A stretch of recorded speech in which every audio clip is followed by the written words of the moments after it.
পৃথিবীর যেখানেই মায়ের খাচ্ছে দেখবেন মুসলমান মায়ের নিচে আছে, উপরে মুসলমান নেই, তারপরও পৃথিবী বলবে মুসলমান সন্ত্রাসী।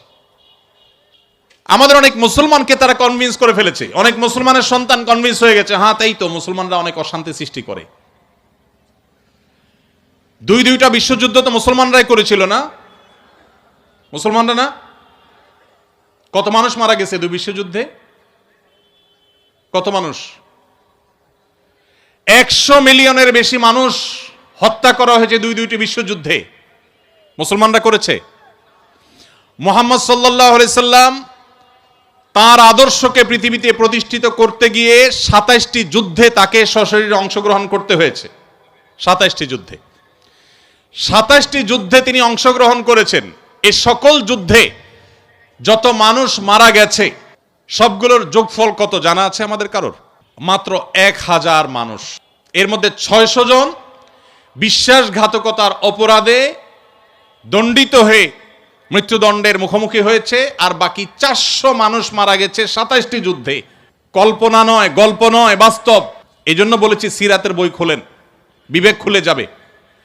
গোটা পৃথিবীতে ইসলামকে প্রতিষ্ঠা করতে গিয়ে মুহাম্মদ সাল্লাল্লাহু আলাইহি সাল্লাম 27টি যুদ্ধে অংশগ্রহণ করেছেন, সেখানে মানুষ মারা গেছে মাত্র 400। 400 মানুষের জীবনের বিনিময়ে 400 মানুষের মূল্য, এটা দিয়ে গোটা বিশ্বে ইসলামকে প্রতিষ্ঠিত করেছেন মুহাম্মদ সাল্লাল্লাহু আলাইহি সাল্লাম। একটা ইউনিয়ন দখল করতে গিয়ে তো 400 বেশি মানুষ মারা যায়। আজকের পৃথিবীর মানবতার সবক দেওয়া মানুষগুলো পাখির মতো মানুষ মেরে যেখানে সমান করে ফেলছে, সেই মানুষগুলোই আবার মুসলমানদেরকে বলে যে মুসলমানরা নাকি সন্ত্রাসী, মুসলমানরা নাকি পৃথিবীতে অশান্তি সৃষ্টি করছে। অথচ গোটা পৃথিবীর যেখানেই মার চলছে, যেখানেই যুদ্ধ চলছে, আপনি দেখবেন অস্ত্রের নিচে তাকালে দেখবেন মুসলমানের চেহারা, আর কোন ধর্মের মানুষের চেহারা আপনি দেখতে পাবেন না। সে আফ্রিকা থেকে নিয়ে বার্মা পর্যন্ত কোথাও আপনি দেখাতে পারবেন না। যুদ্ধ চলছে আর নিচে মুসলমানের চেহারা নাই, একটা জায়গা দেখাতে পারবেন না। এত কিছুর পরও মুসলমানকে গালি শুনতে হয়।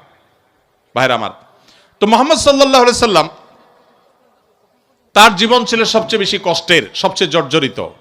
এখনো মুসলমানরা সবচেয়ে শান্তিকামী, তারপরও তাদের সবচেয়ে বড় ব্লেমটা হজম করতে হয়, সবচেয়ে বড় মিথ্যা অভিযোগ তাদের উপরে করা হয়। অথচ মুসলমানরাই হলেন পৃথিবীর সবচাইতে শান্তিকামী, সবচাইতে শান্তিকামী। যেই কোনো বিচারে আপনি উন্মুক্ত মনে যদি বিচার করেন, আপনি দেখবেন যে পৃথিবীতে কোনো গণহত্যার সাথে পৃথিবীর ইতিহাসে মুসলমান শাসকদের বহু দোষ ছিল, বহু ত্রুটি ছিল, শতকণ্ঠে আপনি সমালোচনা করতে পারেন। আজকের বিশ্বের মোড়লরা যেভাবে গণহত্যা করছে, পাখির মতো নির্বিচারে মানুষ মারছে ফিলিস্তিনের মাটিতে, আজকে পৃথিবীর বিভিন্ন প্রান্তে তারা যেভাবে মানুষ খুন করছে, সেই মানুষগুলাই যখন কোনো ভিডিও ফুটেজে দেখেন ফেসবুকে, ইউটিউবে, তারা হেলিকপ্টার নিয়ে তাদের সেনাবাহিনী গিয়ে একটা গর্তে, কোনো একটা ড্রেনে কোনো কুকুর ছানা পড়ে গেছে, একটা বিড়ালের ছানা পড়ে গেছে, সেটা উদ্ধার করার জন্য তারা লেগে গেছে, আপনি তখন বলছেন ওয়াও, কত মানবিক তারা।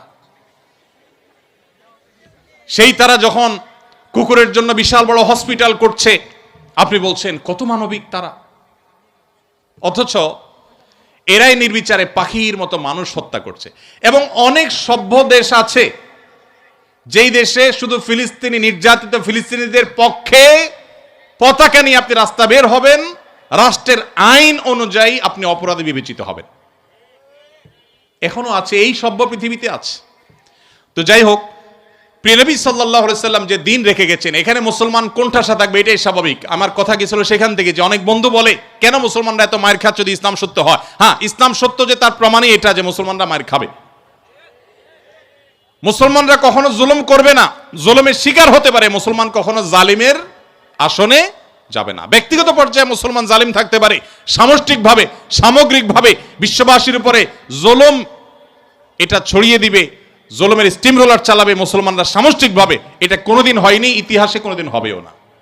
অতএব যারা মনোবেদনায় আছেন, কষ্টে আছেন, বিপদে আছেন, ভেঙে পড়েন যে এত বিপদ কেন, তারা নিজেদেরকে অনেক সময় মনে করেন যে আমি অপরাধী।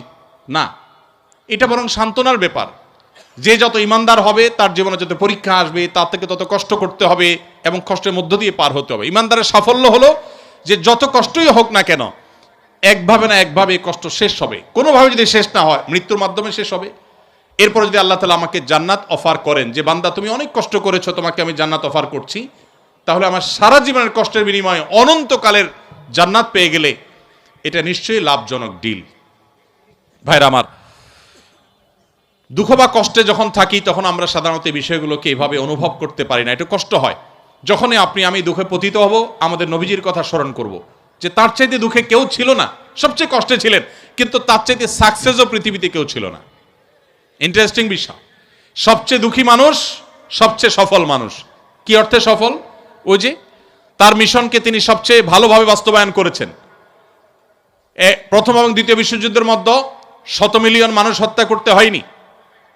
তার আদর্শকে তিনি পৃথিবীতে অত্যন্ত চমৎকারভাবে প্রতিষ্ঠা করে গেছেন, সবচেয়ে শান্তিপূর্ণভাবে, সবচেয়ে কম মানুষের জীবনের মূল্যের বিনিময়ে। অতএব কষ্ট যখন হবে আমাদের সবর করতে হবে ওই কথা চিন্তা করে। আমাদের সমাজে একটা কুসংস্কারাচ্ছন্ন বিশ্বাস আছে, উক্তি আছে, এখনো গ্রামে গঞ্জে এমনকি শহরে অনেক মানুষ আছে, কারোর যদি বিপদ আপদ পিছ না ছাড়ে, একের পর এক বিপদ লেগেই আছে। দেখবেন অনেকে কমেন্ট করে, লোকটা কত বড় অপরাধী হলে একটার পর একটা বিপদ লেগে আছে, কত খারাপ মানুষ। অথচ একটার পর একটা বিপদ লেগে থাকা এটা মানুষের খারাপ হওয়ার কোনো প্রমাণ নয়। একটা মানুষ ফেরেশতার মতো ভালো মানুষ হয়েও তার উপরে বিপদ হতে পারে, বরং কখনো কখনো লাগাতার এবং ধারাবাহিক বিপদ এটা তার সততার, আল্লাহ ভীরুতার, আল্লাহর নেককার বান্দা হওয়ার প্রমাণও হতে পারে। তো এই জন্য আমরা যারা বিপদগ্রস্ত আছি তাদের জন্য সান্ত্বনা হলেন নবী করিম সাল্লাল্লাহু আলাইহি সাল্লাম। আল্লাহ আমাদেরকে ধৈর্য ধারণ করার তৌফিক দান করুন। নিজের সাথে খারাপ কিছু হলে মনে প্রশ্ন তৈরি হয়, কেন আমার সাথেই এমন হলো, আমি কি দোষ করলাম? সেক্ষেত্রে আল্লাহকে এই ধরনের অভিযোগ দেওয়ার মতো পাপ করা থেকে কিভাবে বাঁচবো, কি কি করলে নিজের কষ্ট দূর হবে? এখানে অনেক প্রশ্ন আছে, যে প্রশ্নগুলো আল্লাহ সম্পর্কে অভিযোগ কেন্দ্রিক। আমাদের অনেক ভাইয়েরা ইসলামটাকে ওই যে ভালো করে বোঝা হয় নাই, ইসলামটাকে ভালো করে শেখার সুযোগ হয়নি। আমরা আমাদের বিবেক দিয়ে আল্লাহ সুবহানাহু ওয়া তাআলাকে জাজ করে অনেক প্রশ্ন করি।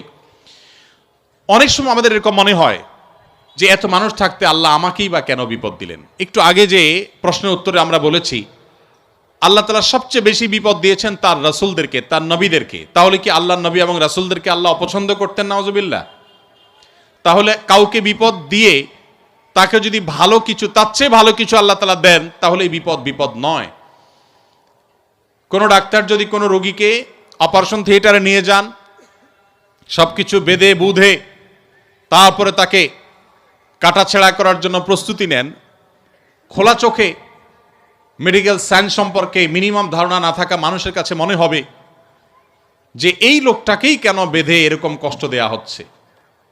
অথচ বাহ্যিক দৃষ্টিকোণ থেকে এটা কষ্ট দেয়া হলেও এটা মূলত তার জন্য উপকার করা। আল্লাহ রাব্বুল আলামিন বান্দাকে অনেক সময় পরীক্ষা করেন, অনেক সময় কষ্ট দেন। বান্দা যখন সেটাকে সবর করতে পারে, হজম করতে পারে, বিনিময়ে আল্লাহ রাব্বুল আলামিন তাকে এমন জিনিস দান করেন যা সে কল্পনাও করেনি। একটি আমল আছে যে আমলের বিনিময়ে আল্লাহ তাআলা দিবেন ব্ল্যাঙ্ক চেক দিয়ে বিনিময় দেওয়ার মতো করে, হিসেব ছাড়া।